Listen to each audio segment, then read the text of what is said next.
quem sofre com esses dias mais quentes são as crianças mais vulnerabilizadas, né? As pessoas não sofrem da mesma forma quando você tem um fenômeno climático extremo. As populações mais pobres, as populações negras, as populações que moram em favelas, as populações indígenas, quilombolas de outros povos e comunidades tradicionais sofrem mais, elas têm menos capacidade de se adaptar, elas têm menos acesso aos recursos necessários para se adaptar. Tudo isso é parte do mesmo fenômeno.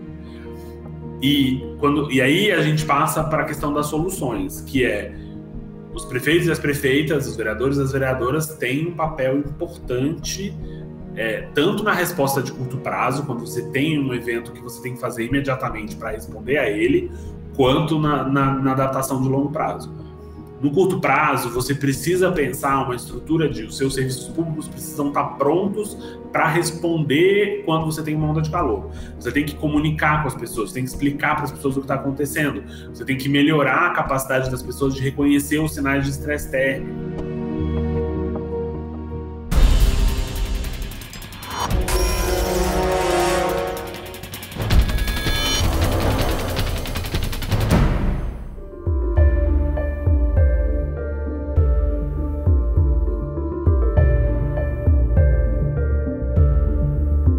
No caso do Brasil, 33 milhões de crianças hoje convivem com pelo menos o dobro de dias extremamente quentes do que a média dos anos 70.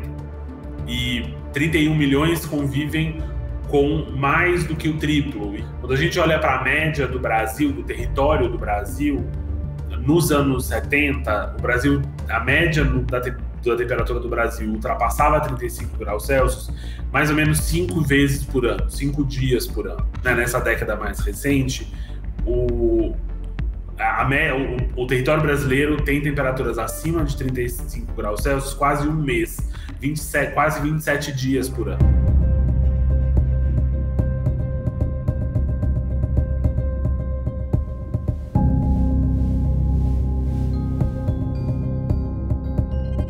O estresse térmico no corpo causado pela exposição ao calor extremo ameaça a saúde e o bem-estar de todos. Níveis excessivos de estresse térmico em crianças, por exemplo, podem atrapalhar o desenvolvimento infantil e até mesmo provocar doenças.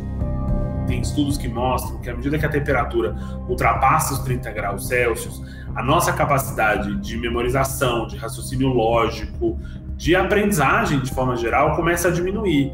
Então, à medida que a temperatura aumenta muito, a eficiência da educação, vamos dizer assim, começa a diminuir. A capacidade das crianças de aprender começa a diminuir.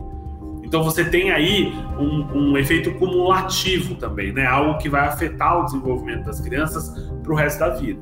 Tem um estudo da Organização Mundial de Saúde que mostra que 88% da carga de doenças que vai ser piorada, né, com as mudanças climáticas, vão afetar crianças e adolescentes, vão cair sobre as crianças.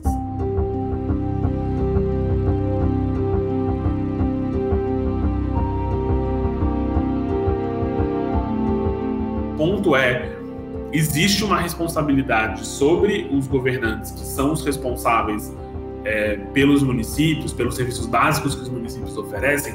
Eles têm uma responsabilidade enorme em garantir que as cidades em que os serviços e os locais onde as pessoas moram estejam preparados para lidar com o novo clima, porque esse é o ponto.